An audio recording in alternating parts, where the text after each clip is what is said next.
قال نوح رب إنهم عصوني واتبعوا من لم يزده ماله وولده إلا خسارا ومكروا مكرا كبارا وقالوا لا تذرن آلهتكم ولا تذرن ودا ولا سواعا ولا يغوث ويعوق ونسرا وقد أضلوا كثيرا ولا تزد الظالمين إلا ضلالا مما خطيئاتهم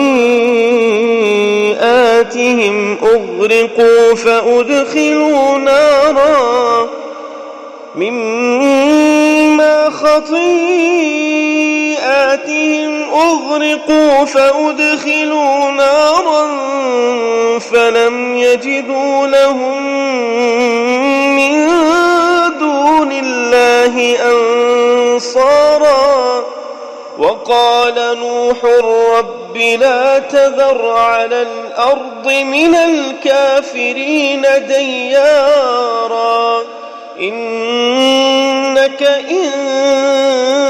تذرهم يضلوا عبادك ولا يلدوا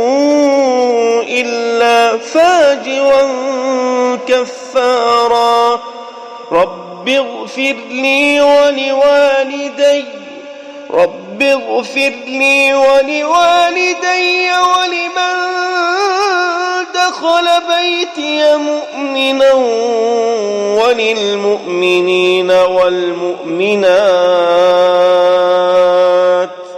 رب اغفر لي ولوالدي ولمن دخل بيتي مؤمنا وللمؤمنين والمؤمنات